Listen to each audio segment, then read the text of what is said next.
Hello everybody, and welcome to a video that I kind of just wanted to make a little spontaneously here. I just thought it'd be a good idea and decided why not, it'll be fun.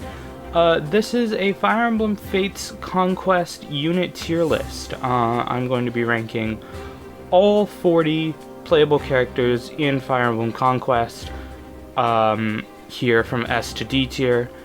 And I think it'll be a lot of fun. 40 characters is a lot, so I'm not gonna waste your guys' time. I'm just gonna get into it. I'm gonna talk about what the sort of ranking criteria are and what the tiers mean. So first of all, what am I ranking these characters based on? First of all, we're ranking them as units, not as characters. So gameplay and we're going to be ranking them based on gameplay, not personality, obviously. And the second thing, and the important thing, is that we're going to be ranking these characters based on how they contribute in combat. So, you know, if they deal a lot of damage, if they're good healers, or if they have some special utility like Azura and her singing. And the second thing that we're going to be ranking them on is their utility in terms of classes, because in Fates, if you get to S rank supports with someone or A+ support with someone, you get to use a friendship or partner seal and you get to access that character's class. So a character can provide utility by having a good class and then being able to give that class to someone else via supports. So those are the criteria that we're ranking them on. Now, what do the tiers mean? Here at the top, S tier, we have meta defining. These are, I'm probably just gonna limit S tier to like the top 5 units in the game. Like the top 5 will be an S, and then everyone else will be lower. Meta defining means either you have some special utility that is super valuable that nobody else can replicate, or your combination of stats and classes, or weapon ranks or what have you, is just so good that you're just a cut above everybody else in the game. So that's S tier. A tier is A for amazing. These are units who are not quite in the top 5, but just because you're top 5 doesn't mean you're not amazing. They have great utility in terms of healing, or in terms of classes, or they are really, really good in combat, whether it be in terms of being a great tank, or great damage dealer, or, you know, both. There's a lot of good units in this game. There's, you know, A tier is going to be fairly populated. Even more populated is B tier, which I've split into 2 tiers, B+ and B-. B+ is great. These are units who are not quite, you know, I wouldn't call them amazing, but they're really solid, they're really good in their own right. And then B- is for units who are good, but not quite so good that they make the top half of the list. You know, units who are, you know, decent in combat, decent at support, but nothing super special that it lands them any higher. C tier is why bother?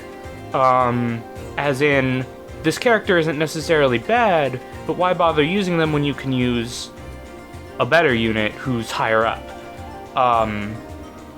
You know, these are units that aren't bad, but you're probably not using them unless you're just trying to have fun, which, I mean, hey, a lot of the units in this game are fun. That doesn't mean, you know, you shouldn't use them. It's just in terms of what's optimal, you know.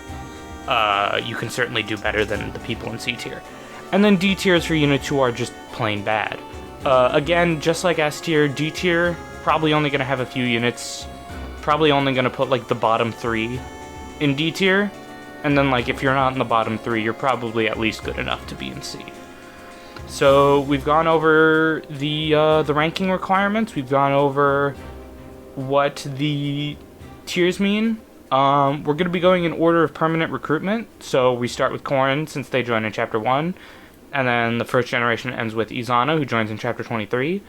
And then the kids have variable recruitment. You know, you choose when you recruit them. So we'll talk about the second generation after we're done talking about the first.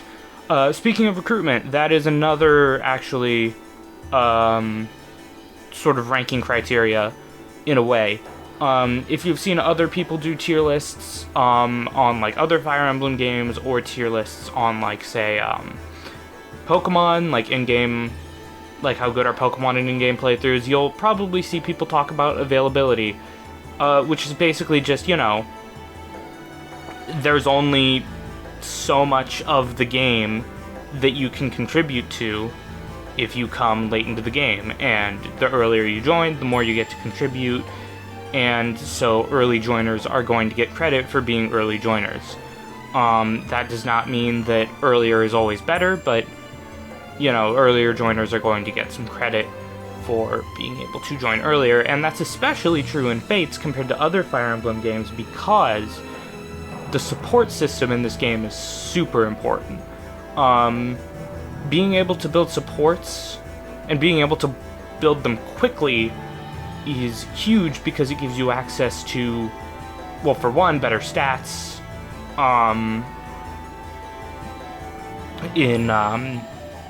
when you're fighting paired up, but also new class options, because again, because of the A+ and S supports giving you access to another unit's class. So you can't build supports if you're not part of the party, and so people who join the party earlier can build supports earlier, and that makes them better in a way.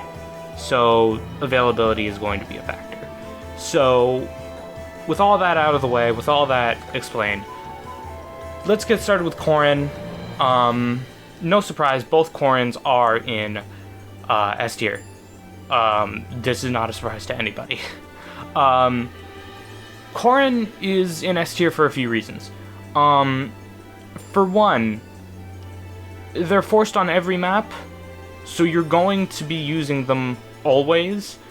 And between that and the class ability that they start with, Nobility, which increases the experience they earn by 20%, between the fact that they have that and they're on every map, they're never going to fall behind in levels, unless you just, like, deliberately refuse to give Corrin any EXP.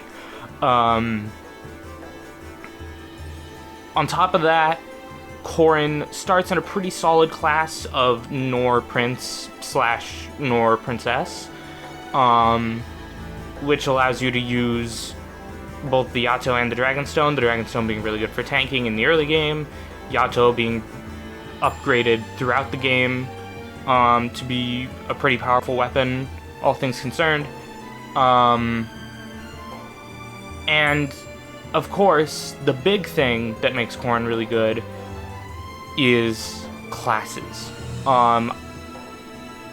You can choose not only their stats, because at the beginning of the game you get to choose what they're good in and what they're bad in, which that in and of itself makes them strong, but also their secondary class.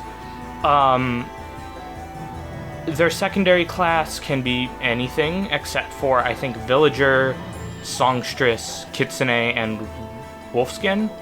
So basically anything.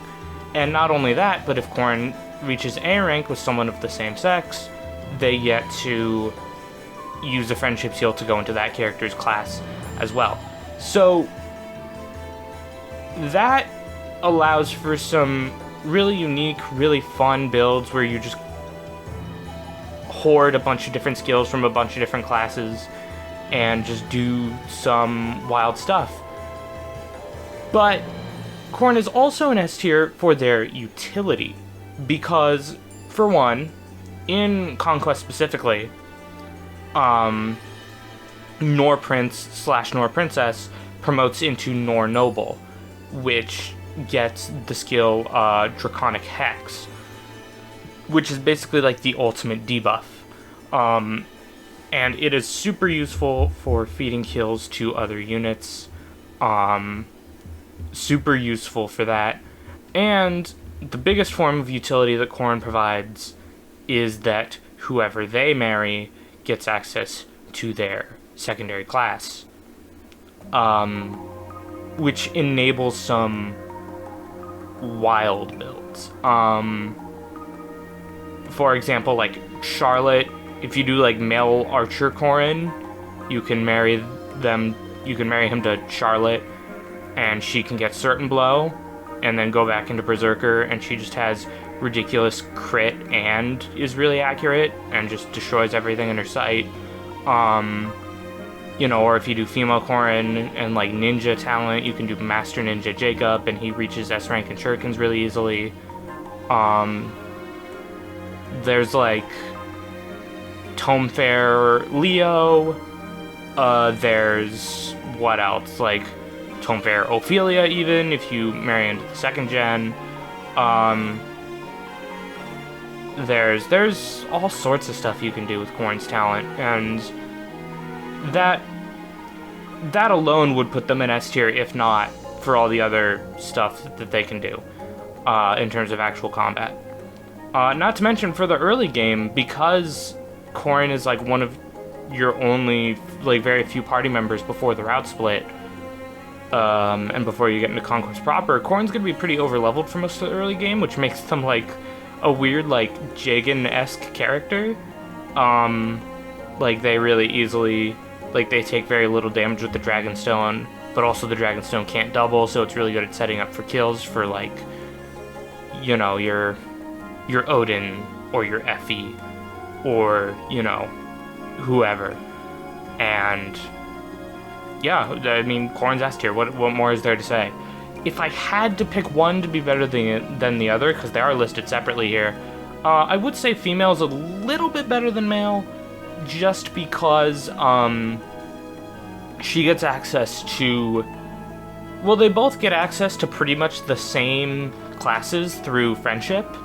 It's just that female Corrin gets access to a lot of them, like, earlier. Like, if you want Wyvern on Corrin, your options are Camilla, Baruka, and Percy. And it's like, okay, well, Percy's a second gen, so he comes later than Camilla and Baruka. And also, Corrin has a fast support with Camilla, so female Corrin can get Wyvern really easily, even without it being her talent. If you want Armor Knight, female Corrin has Effie, who joins really early, whereas male has to wait for Benny in Chapter 13. Mercenary, you get... Well, I guess male Corrin has the advantage of Mercenary, because you get Selena... No, female Corrin has the advantage of Mercenary, too, because you get Selena earlier than Laszlo. Or, like... Male Corrin has the advantage of Fighter, because you get Arthur earlier than Charlotte, but... You see where I'm going with this.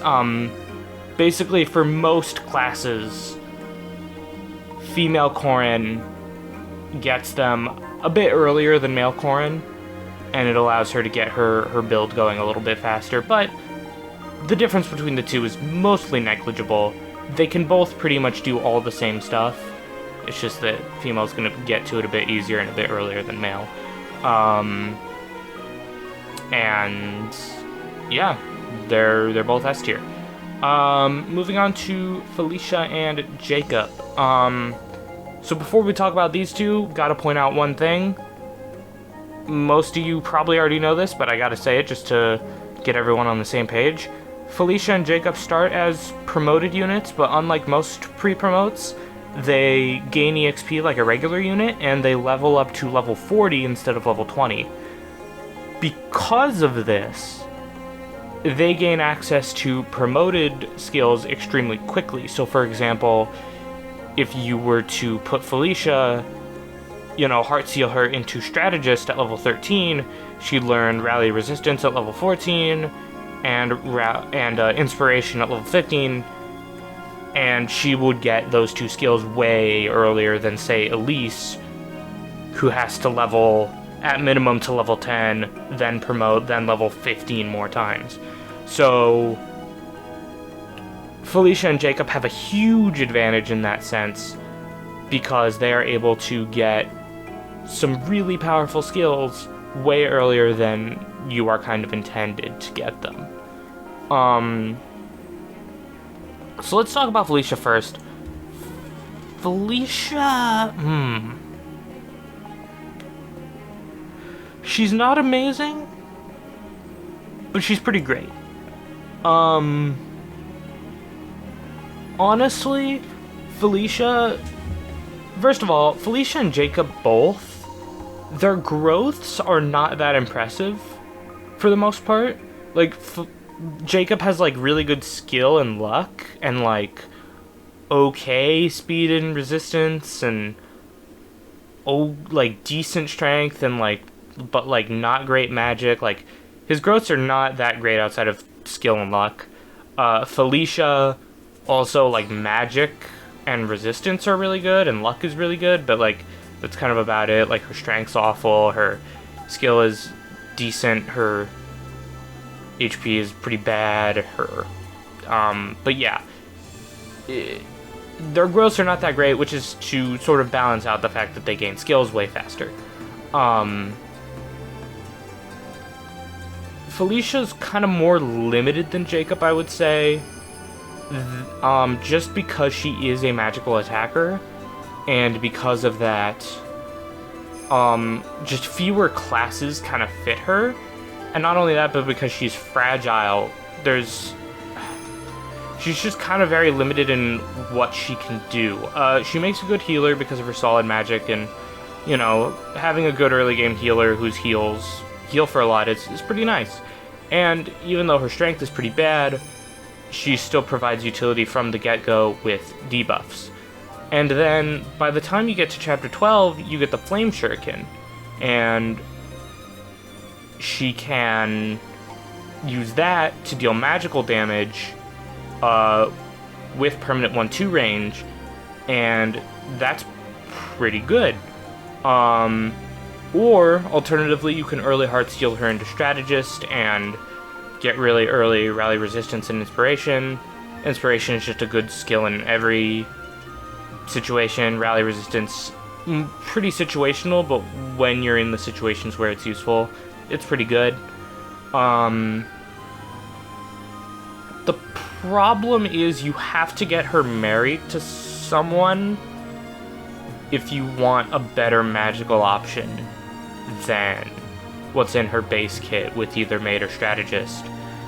Because her Heartsteel class is like Mercenary, which like Bow Knight and Hero do not fit her at all. And so you kind of have to marry her to either like Odin or Leo if you want like Sorcerer, and if you want Malignite Felicia, you have to marry her to male Corrin with the Dragon Talent. And just, or you could do like Shrine Maiden Corrin, or Monk Corrin, I guess it would be, and you can get like Onmyoji Felicia. But there's just fewer magical classes in the game than there are physical, and that just kind of makes her inherently a little more limited than Jakob, I think. And so it's like, yeah, she can rack up a lot of skills very easily, but like how many of the skills in her base kit outside of like the Strategist and Maid ones does she really want? Like she's too frail to make use of Soul. Like she doesn't really want like Strong Riposte either. You know, she's just, I know I sound like I'm downplaying Felicia a lot and saying like she's kind of bad, but she's not bad. She's great. That's why I put her in B+. You know, she provides solid healing and debuff utility in the early game, and then can transition into solid, you know, support and magical damage in the mid to late game. But it's just, and she can do that with very little investment. But it's just, you know, she's just kind of limited in terms of like class options and stuff, and that, unfortunately, I think locks her out of A tier. Now Jakob's weird, because Jakob, I think, he has more options, right, in terms of what he can do. Obviously, if, you know, you were around during like the early stages of the Conquest meta, you know everyone was talking about Paladin Jakob. oh, dude, Paladin Jakob is so good. You use your early heart seal on Paladin Jakob, and he destroys the early game and all that. And I mean, nowadays people kind of realize that all you need to do to destroy the early game is equip Odin with Nosferatu. But you know, back then people didn't really realize that, and they thought Odin was trash. So they said spend a heart seal on Jakob. Jakob is not a bad candidate for high investment, I don't think. It's just that when it comes to lower investment, like if you don't want to put a lot into him, I think he's worse than Felicia. Because Felicia's magic will always be good, and so as a strategist or a Flame Shuriken mage, she will always be able to deal a lot of damage. Not really so with Jakob's strength. His damage output is gonna fall off fairly quickly for most players, and he's better in the early game than Felicia, like from chapters 7 to 11. But as soon as you reach chapter 12 and get that Flame Shuriken, Maid Felicia is definitely better than Butler Jakob, for sure. I think I'm gonna put Jakob here. I think I'm gonna put him also in B+, but behind Felicia. I think Jakob has a higher ceiling in terms of what he can do and how good he can be. But I think realistically, with how limited you are on resources in Conquest in terms of like early heart seals and stuff, I think you're better off with Felicia, who needs much less investment to be good. And to keep up with the rest of your squad. That's my take on it anyways. Like if you're doing high investment, I think Jakob's better. If you're doing lower investment, I think Felicia's better. But I think generally with these two, lower investment is better because of how limited the resources are in Conquest. So yeah, I'm placing Felicia higher. Jakob's still good though. Don't get me wrong. There's a reason I'm putting him in B+. Next is Elise. Elise is pretty definitively for me A tier. Elise, first of all, great personal ability, Lily's Poise. Whenever she's next to someone, they take 3 less damage and deal 1 more damage. That already is a pretty good ability. And she starts off in Troubadour, which has 7 movement, so it's not hard to do that. You know, it's not hard to get her to move next to someone who can benefit from that. And, you know, you can insta-promote her at level 10, and, like, in time for Chapter 10, or right after Chapter 10, if you want. And, promote her to Strategist, equip her with, like, a Fire +1, and she doubles a lot, and she just kind of kills everything. But the problem is she's as squishy as a goddamn fly, and, you know, you kind of always have to keep her in the back lines. That would be the story, and if that was all there was to Elise, I'd probably put her in, like, B-, B+. But, Wyvern Elise is, in my opinion, absolutely the way to go if you're using this unit. Wyvern Elise is so, like, how do I put this? Wyvern Elise can be carried by Wyvern's amazing base stats up until it doesn't cut it anymore, but by the time it doesn't cut it anymore and her strength starts to really fall off, she already has access to the Bolt Axe, and you're probably pretty ready to promote her into Malignite and get access to tomes anyways. So Malignite Elise has, like, really good resistance, surprisingly decent defense, and really good magic, flight, 8 movement. It's way easier to use Lily's Poise when the person who has Lily's Poise isn't defenseless and paper thin. Wyvern's base defense is really good and lets Elise actually take a hit or two. And her own base speed is pretty good, so she's probably not going to get doubled by much. the fact that Wyvern's level 1 skill is strength plus 2 also helps a lot. It bolsters her damage output to be, like, decent enough early on. Up until, you know, obviously, again, at a certain point that doesn't cut it anymore, and you can't keep using Elise as a physical attacker, but by that time you have the Bolt Axe and you have Tomes. And Wyvern Elise also gives great pair-up bonuses to desirable partners like Odin, for example. Like defense, resistance, magic, and movement for a Nosferatu tank. Yes, please. Why wouldn't you take that? But also, you know, she benefits a lot from someone like Odin, who gives her, like, sorcerer access, and she can get, like, Bowbreaker, and then go back into Malignite, and now you're a flyer with Bowbreaker, and that's pretty great. And, like, Malefic Aura and Heartseeker. Her only... How do I put this? One of her biggest flaws is that her skill stat sucks. And she actually loses skill if you promote from Troubadour to Strategist, which is really funny, but also really tragic. And I think she loses skill when she switches from Troubadour to Wyvern as well, so that also sucks. Wyvern Elise has, like, base 4 skill, I think. Something awful like that. And the Bolt Axe isn't the most accurate of axes, or the most accurate of weapons in general, but, you know, like, that's really her only big flaw as a combat unit. And the only other flaw I would say she has is that she doesn't, when it comes to the people she supports, she doesn't offer great, she passes as Troubadour to them, right? Like, if you A+ support her with Effie, she gives Effie Troubadour through Friendship Seal, but it's like, well, Effie already has Troubadour, so that's not helpful. Though I will say, Maid Camilla is very funny, but also surprisingly effective. Because giving him a ridiculous unit like Camilla permanent 1-2 range is crazy good. So there's that, I guess. But yeah, she's not top 5, but she's pretty amazing. Speaking of amazing, I'm tempted to put Silas there as well.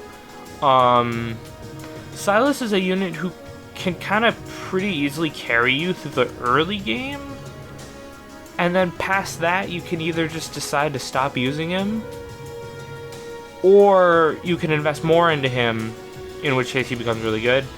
Or not becomes really good, stays really good. He's really good to begin with. His personal ability, Vow of Friendship, is really good. You take less damage and deal more damage when Corrin is half HP or less. Really easy to set up in the early game when you have the Dragonstone. And overall, it turns Silas into a really strong combat unit. If you grind up his lances up to D, he can start chucking the javelin, which is really helpful in, like, Chapter 10 against the ninjas, Chapter 11 against the counter archers and the ninjas, Chapter 12 and the ninjas there. And then the problem with Silas, and the thing that definitely keeps him out of S tier, is that you kind of have to invest into him class-wise in order for him to remain relevant as the game progresses. Because as the game progresses, Vow of Friendship becomes increasingly harder to utilize. In the mid-game, you can still use Vow of Friendship decently well, but it's not quite as good. And also, his classes are not ideal for, like, final classes for a build, right? It's like, okay, Paladin and Grey Knight are not that great throughout the grand scheme of Conquest. And, like, his heart seal option is Mercenary, so, like, Bow Knight and Hero. Hero isn't a bad class, but it's not one that most characters want to finish a build in. Bow Knight is probably his best bet if you're not doing any supports, but, like, even then, it's like, okay, you get bows, that's cool, but you're still like 8 movement in bows is nice, but you kind of want to be either flying or have permanent 1-2 range. And that basically means his other problem too is that he really wants specific support partners, right? He really wants either flight or 1-2 range to stay relevant. And he doesn't have good magic, so that pretty much means either befriending Kaze and going Master Ninja, or marrying Camilla or Baruka and going Wyvern Lord. I guess you could also marry like Azura and go Falcon Knight Silas. I guess that's not a bad idea. You could do it. I've never done it, but you could. But it's just, he's very... If you want to keep using him, he does require some investment, which is what keeps him out of S. With that being said, he does make a pretty good, say, like, Soul Master Ninja, if you want to do that. Because especially since he starts off with Elbow Room. Starting off as a Cavalier in general is really nice. Having 7 movement in the early game is good. Having early access to Elbow Room and Shelter, which are 2 of some of the best skills in the game, is really good. The more I talk about him, the more I realize that he is indeed A tier, not B plus tier, which is where I thought about putting him, but no, he's A tier. His early game contributions alone are really good. Personally, what I like to do with Silas is grind up his lances to D in like chapter 7 and 8. You know, use him until he reaches, in like chapter 9, until he reaches level 10 and gets Shelter. Early promote him into Paladin or Great Knight, probably Great Knight, since it has better strength and defense. And then, you know, use him to dominate, like, chapter 10, and then get him married to someone in order to unlock Sophie, and then bench him. That's usually how I use him.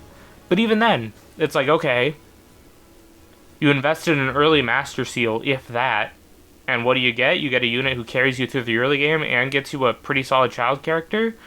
Sounds like A tier to me. Speaking of A tier, Effie. I know, a unit who starts off as an Armor Knight being an A tier. I'm actually gonna put her... Ooh. We'll order the tiers later. Well, I was gonna say maybe put her above Silas, maybe put her below Silas. We'll order the tiers later. Effie is really strong, and when I say that, I don't just mean she's good, I literally mean her strength stat is immense. She is tied with Keaton and plus strength Corrin for the highest strength growth in all of Conquest. It's like 60% before factoring in class growths. And her speed growth is 50%, I believe, which is really high for an Armor Knight. Speed base isn't the best, but like, her decent enough like speed growth ensures that like she probably won't be doubled by most things except for like samurais and ninjas, which she probably won't take that much damage from anyway as an Armor Knight. But the real strength in Effie comes from when you get to abuse her solid strength and speed growths in a different class, and her personal ability as well. Her personal ability is if she has like 5 or more strength than her opponent, she gets an extra +3 damage. So if you get her like Elbow Room and like Quick Draw and like a Fair skill to like stack on top of that, and you activate her personal, it doesn't matter if she doesn't double things, because she one-shots them. Like, why one round an enemy by doubling them when you can one-shot them by stacking enough strength and skills, right? Like, just do that. And she can do that pretty easily because she has Mozu friendship, and Mozu joins pretty early, so, you know, do Archer Effie. Archer Effie's good. Bows have a lot of might, which synergize well with what she wants to do, which is just stack as much strength and skills as possible and destroy an enemy. You know, in a recent run that I did, I married her to Silas and got her Elbow Room, and then went into like Sniper to get like Quick Draw, Certain Blow, Bow Fair, And yeah, she just kind of kills things. I really wish you could get her Wyvern Lord somehow, but I don't think you can unless you marry male Wyvern Corrin.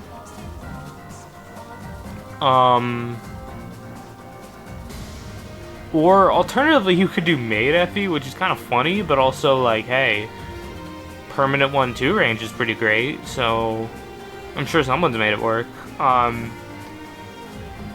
The really nice thing about Effie is that she starts off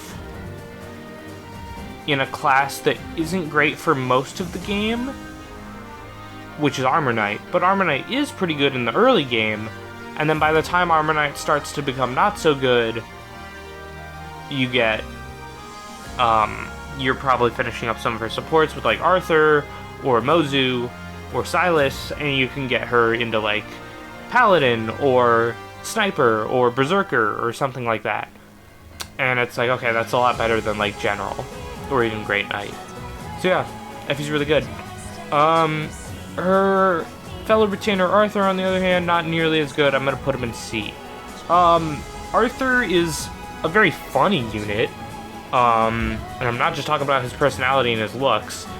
His personal skill is pretty bad. It makes it so that he faces a bunch of low percent crits all the time. And his best use, honestly, is as like a backpack for either like Effie or Camilla or someone else. Probably Effie or Camilla, but you can make him a backpack for like someone else too, like Selena, for instance. He makes a pretty good backpack for her. But he's just... It also doesn't help that, like, his friendship options aren't the best, too. Like, he has Niles, which is, like, okay. Like, Outlaw, like, or Bow Knight Arthur is, like, alright, but it's not amazing, I don't think. I don't think he can get Wyvern unless he marries Baruka or Camilla either, so... Like, his Heartsteel option is Cavalier, which is okay, but again, like I mentioned with Silas, it's not really something you want to stick with for a final class. Yeah, it's just, he's got big HP and like pretty good damage, but his hit rate is not the best.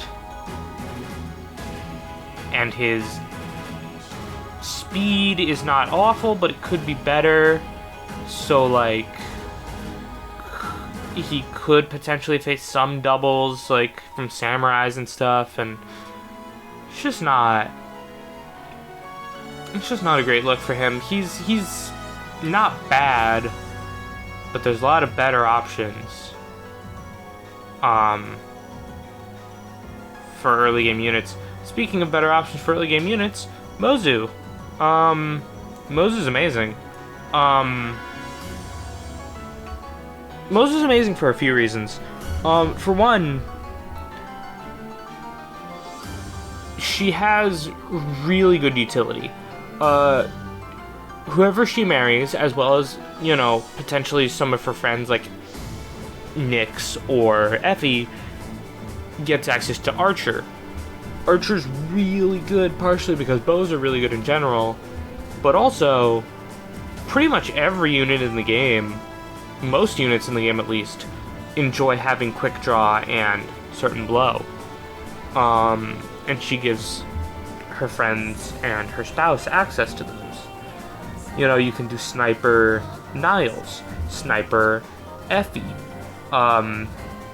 even like Adventurer Nyx with the Shining Bow, and like go into Sniper temporarily just to get like Bowfair and quick draw and certain blow.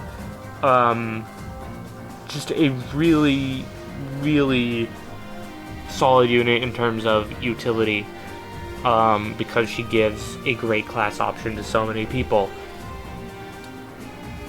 But if you want to use her as a combat unit, you do have to invest a little into her, but she's pretty great if you do. You really don't want to stay in Villager. Villager has pretty bad stats and growths, and like not great abilities. It has okay promotion options, like Merchant isn't bad, but you really want to early reclass into Archer. Such a better class. Way easier to train her up because bows have higher might.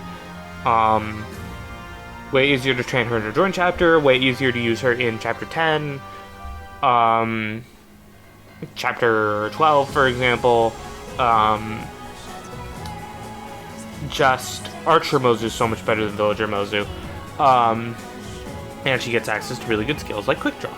So the other thing about Mozu is that late game she can be very valuable as a damage stacker because of her skills, because she gets Quick Draw, Bow Fair, Life and Death, and Spendthrift.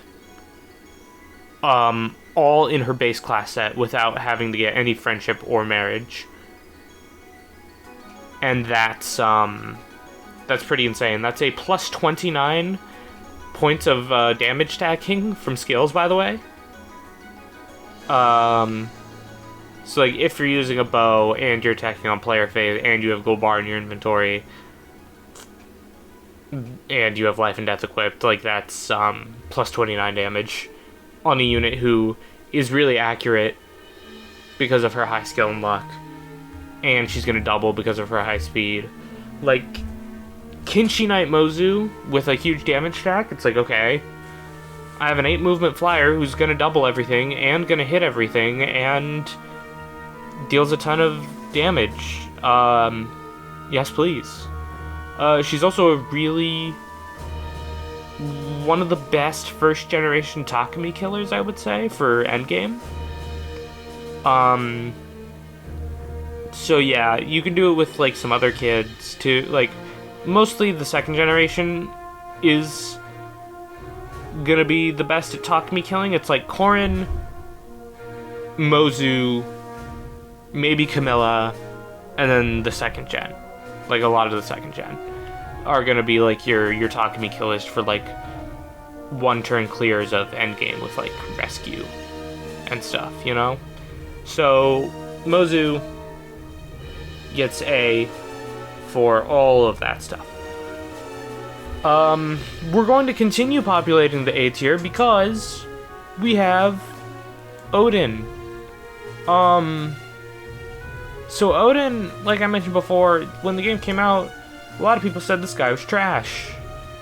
A lot of people said, oh, you know, Odin can't, why use Odin? He's like a mage with not even great magic, and his speed isn't great, and all of his growths go into like HP and skill and luck. Like, what? Like, what is this unit?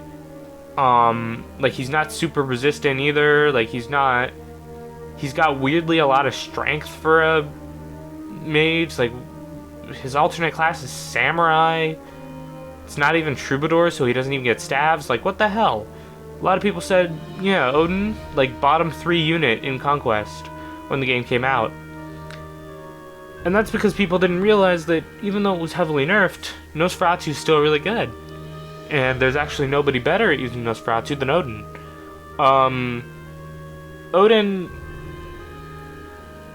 because his highest growths are in HP, skill, and luck, he's rarely going to get crit, if ever. He's rarely going to miss, especially because of Heartseeker. And he's going to, he has a good amount of health to get absorbed by Nosferatu. Nosferatu can't double, so as long as you have enough speed to avoid getting doubled, you're good in the speed department, and he does have enough speed to avoid getting doubled. His magic leaves a little bit to be desired, but give him a solid support partner like Elise or Nyx, and suddenly, you know, suddenly he's doing really well for himself. Even later into the game, like, get him, and actually, because his secondary class is Samurai, that just makes his Nosferatu tanking that much better, because he can get Vantage, which synergizes greatly with Nosferatu. And get him a solid support partner like Dark Knight Nyx or Malignite Elise, you know? Like, he's really good at just surviving.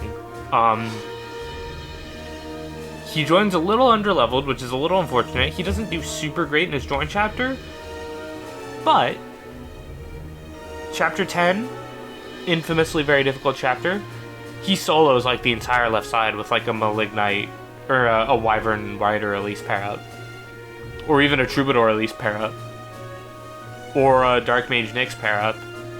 Like, give him any of those and he destroys the entire left side with all the Oni Savages, like by himself. Which is really impressive. Like, he doesn't even need any tonics to do it, as long as you get him to like level 10 to give him my Lephikora. Like, he easily two-shots every Oni. He also solos the entire right side of Chapter 11. He destroys all the Onis. And then, even after getting like hexing rotted by Zama, he can still like tank all the Diviners decently enough and two-shot them back. And he's not super good on Chapter 12, but then like Chapter 13, like there's all the Armor Knights and the Wyvern Riders and stuff like that, and you know, he also can be decent in Ninja Cave if you get in the Calamity Gate by then. Really good on Chapter 16. Just, yeah, and then late game, either A, you can ditch him for his daughter, or B, you can just keep using Odin. He gets strong riposte from Laszlo Friendship and Shuriken Breaker. And so, like, between that and, like, between Shuriken Breaker and, like, Calamity Gate, he can, like, beat ninjas really well, like, on enemy phase. And he can get life and death from Master of Arms, which, hey, why Nosferatu tank everything when by the time Nosferatu tanking becomes not super viable, you can just kill them? Right? I mean, there are 5 Spirit Dusts in Conquest. Feed a couple of those to Odin, you know, make sure he stays ahead of the magic curve, and he performs pretty well for himself. Not quite as good as his daughter, I would say, but really strong in his own right. And if anything, the fact that he just makes the early game so easy with Nosferatu is, in and of itself, really valuable. That and, like, magical wives, like Nyx and Elise and Felicia aren't in super high demand because there are so few magical males that, you know, it's like, sure, you have to give him a magical support partner, or at least you should, but that doesn't really matter when they aren't in super high demand, so it's like you may as well give one of them to Odin, right? Yeah, Odin's really good. That's all that needs to be said. Honestly, the only thing that keeps him out of S tier is that, like, the first couple chapters, like Chapter 8, Chapter 9, are a little rough. And also, you do have to invest into him. Similarly to Silas, if you want him to stay relevant past the early game, you do have to invest into him in the form of, like, getting Vantage, and then later going back to get Life and Death, and all that. But it is worth it. Hence why he's A tier. Next is Niles. Niles,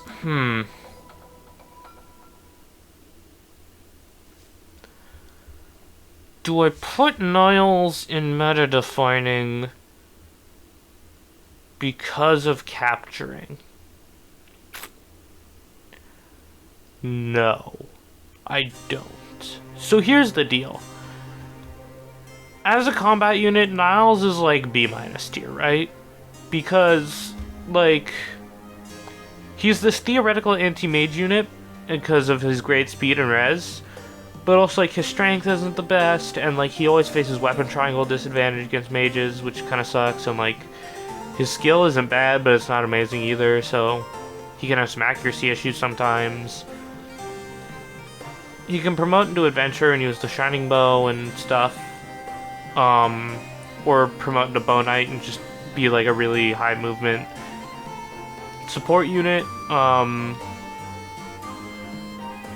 you know, his alternate class is Dark Mage, which isn't super helpful. You can go Sniper Niles with Mozu Marriage, which is pretty good. But like overall, these are things that most other units can do the same, if not better. But he is not purely a combat unit. He also provides an extremely unique utility in the form of his personal ability, Kidnap. Kidnap allows you to capture units that are from the enemy team, and you can recruit them to your side. Not every enemy unit can be captured. Characters who are party members on the opposite route, like say Oboro or Hinata, for example, in Chapter 10, they cannot be captured. But certain bosses, especially a lot of the paralog bosses, can be, as can certain generic enemies as well. There's a lot of really good capturable units. One of the most infamous, of course, is Rallyman from Chapter 23, though he only exists on Lunatics, so if you're playing on like hard, that's not really a thing. But even then, there's like Kumagera from Chapter 14, there's Haitaka in Chapter 9, there's Gazak in Forest Paralog, there's Nicole in Sophie's Paralog, there's Candace in Midori's Paralog, there's what's his name? I can't remember his name, but the boss of Soleil's Paralog. There's Seno from Ophelia's Paralog. There's Lloyd and Llewellyn from Kana's Paralog. There's so many good like bosses and just enemies with really good stats or skill combinations that he can capture. And I know earlier I said, hey, meta-defining is for units who have a unique utility that no one else can replicate. And capturing is that, but for one, I just don't think Niles' combat prowess is up to snuff compared to some of the other top 5 units that we're going to put in S tier. But also, capturing isn't quite as good as I think a lot of people make it out to be. Don't get me wrong, some captures like Kumagera or Rallyman are very powerful, but outside of like Rallyman, if you're actually intending to use them, like capturables for like combat instead of just utility like Rallyman, a lot of them by the mid to late game are not going to hold up because they don't have heart seal options and they don't have support bonuses. So as your units start unlocking higher supports and like A supports and S supports with each other, that is a way that they are progressing that capturables cannot progress and get better in. Same when it comes to like when heart seals become more available, capturables don't have heart seal options. They can't they are much less customizable. And overall, it's like, yeah, some capturables are very strong in the moment, but as the game progresses, they tend to get worse and worse because they don't progress and get better in nearly the same way that the named characters do. So, with all that in mind, oh, this is so hard. As a combat unit, he's like here. And then capturing is really good, but not that good, so...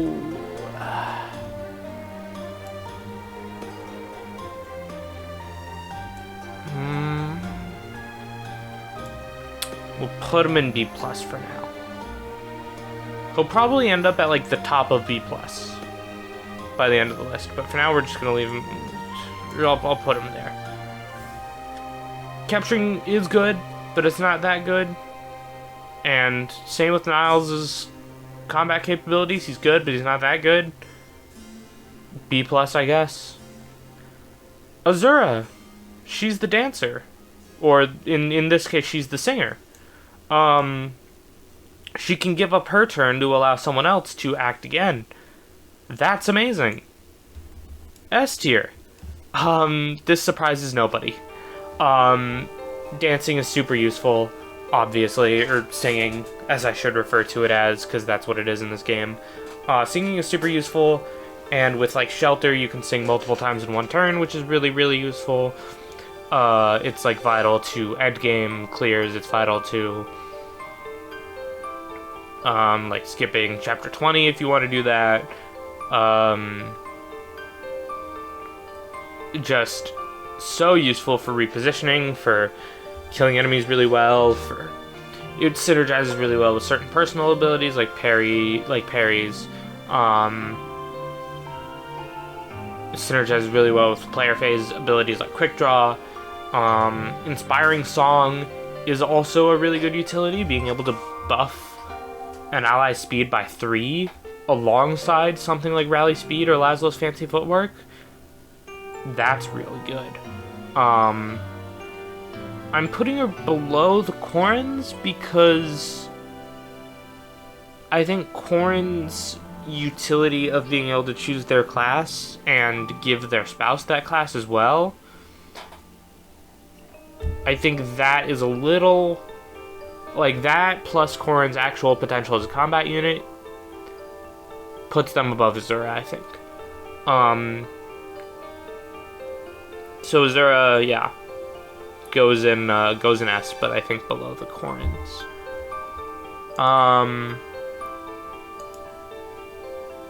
And now I look and see that we've been recording for almost an hour. I'm gonna do Nyx, and then I think we're going to wrap things up, and I think we're going to call this a part 1 of a multi-part series. Nyx...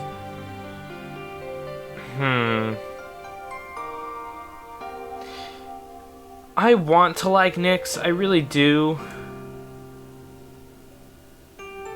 No, she's not bad. She's why bother. Nyx is, like, worse than Odin in almost every way, and comes a chapter later. She starts with a higher weapon rank, and she has higher magic and speed, and literally that's it. She has a worse secondary class than Odin in terms of, like, what it offers her for a potential final build. Worse defenses, worse HP, worse skill and luck, worse strength. Literally outside of magic and speed, Odin surpasses her in everything.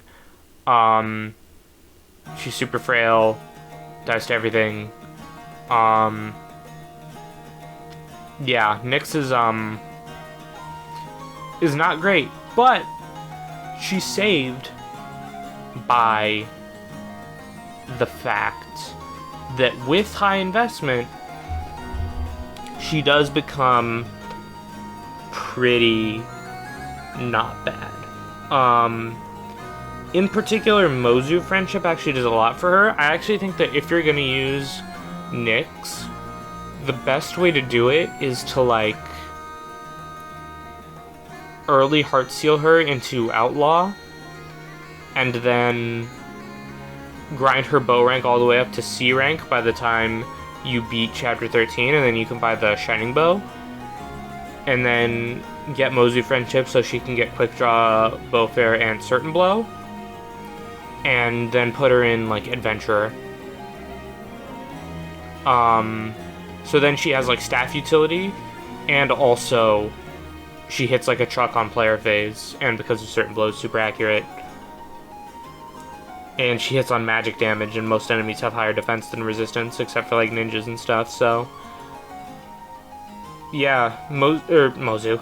Nyx, I think actually pretty good, and really fun, by the way, at higher investment.